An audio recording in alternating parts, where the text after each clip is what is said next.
Welcome back to The Explainer. Today, we're diving headfirst into a truly terrifying narrative, examining an absolute classic piece of storytelling horror.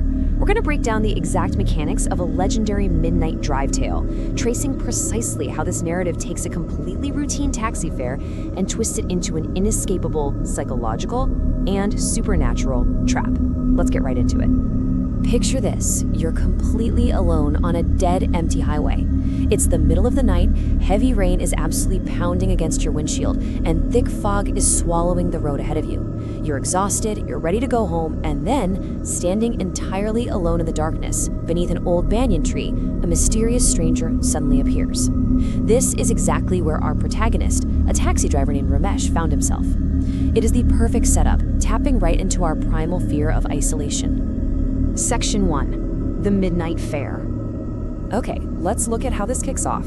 It's 2:15 a.m., Ramesh accepts one last ride, and this woman, her face completely hidden by a bright red veil, slips into his back seat. Now, the 30-minute drive that follows is just dripping with tension. It's unnaturally silent. But what really constructs the dread here is the rearview mirror.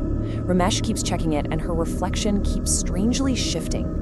And then, terrifyingly, sometimes she just isn't in the reflection at all. By 2:45 a.m., they pull up to Rajgarh Haveli, this massive, crumbling, abandoned mansion hidden beneath twisted trees. Ramesh hesitates, and honestly, can you blame him? Everyone in the local villages knew this place had been deserted for decades.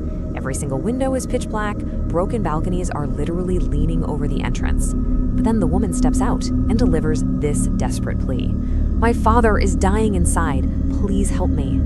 This brilliantly illustrates the psychological hook of the story.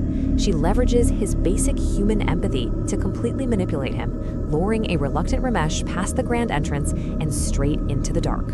Section 2. Inside Rajgarh Haveli. The very second Ramesh steps inside to help, boom, the enormous wooden doors violently slam shut right behind him.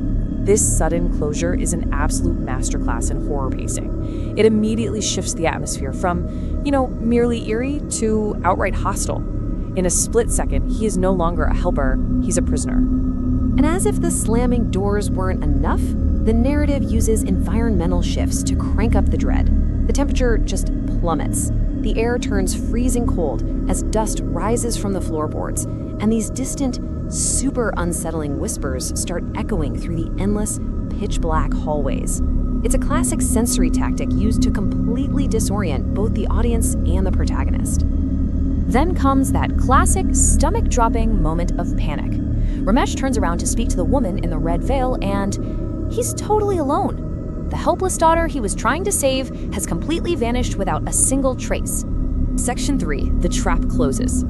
This starkly contrasts the illusion with the terrifying reality. In horror storytelling, this is the pivotal moment the veil drops, literally and figuratively. We go from a quiet, pleading woman to an absolute monster emerging from the darkness. As her red veil floats ominously in the air, her skin is revealed to be pale and cracked. Her eyes are burning like glowing embers, and she has long black hair writhing around like living snakes. The physical description here is meticulously designed to be pure nightmare fuel. The entity speaks, confirming his absolute worst fears.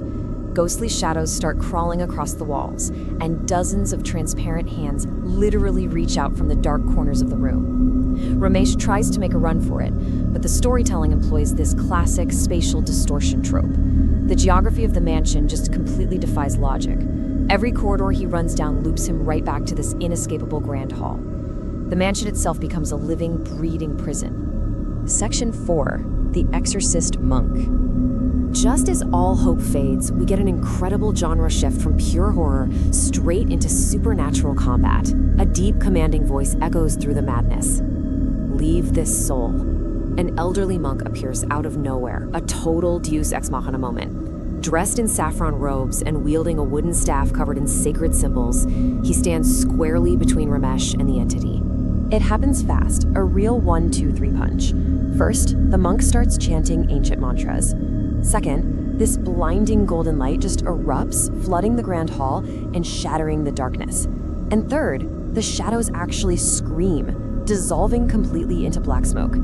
The woman in the red veil shrieks as fiery cracks spiderweb across her ghostly body, and with one last cry, she vanishes. gone. The monk turns to a totally stunned Ramesh. But before our protagonist can even stutter out a thank you, the monk delivers a stern, absolute warning. Never return here. And with that, he vanishes into thin air, leaving Ramesh alone, but finally free. Section 5, A False Dawn. Let's track the morning after. As dawn breaks, Ramesh successfully escapes Rajgarh Haveli. By morning, he reaches what should be the absolute safety of a roadside tea stall.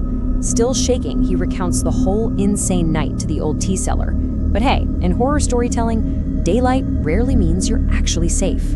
Instead of offering comfort, the old man's face turns totally pale the second Ramesh mentions the monk. And here is the chilling twist that entirely reframes the narrative.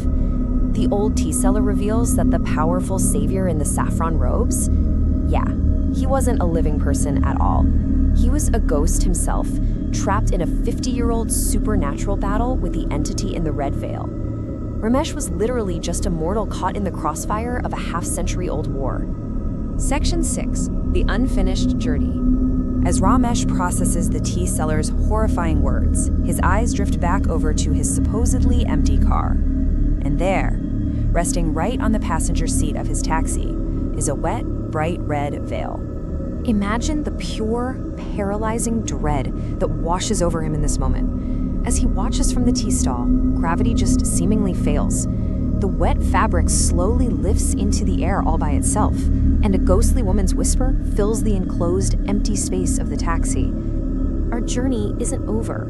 This final quote proves a terrifying rule of this supernatural lore. Some passengers don't just haunt houses, right? They attach themselves to their ride. The entity wasn't bound to the mansion. She was waiting for a vehicle to carry her onward, masterfully subverting all our expectations. Ramesh had unknowingly handed her the keys and become her getaway driver. As the story warns us, some passengers never leave. They simply wait for the next driver. It leaves us with a deeply unsettling question to ponder. The next time you see someone stranded in the rain on a dark, lonely highway, will you be the next driver to let them in? Thanks for joining me for this explainer, and seriously, stay safe out there on those midnight drives.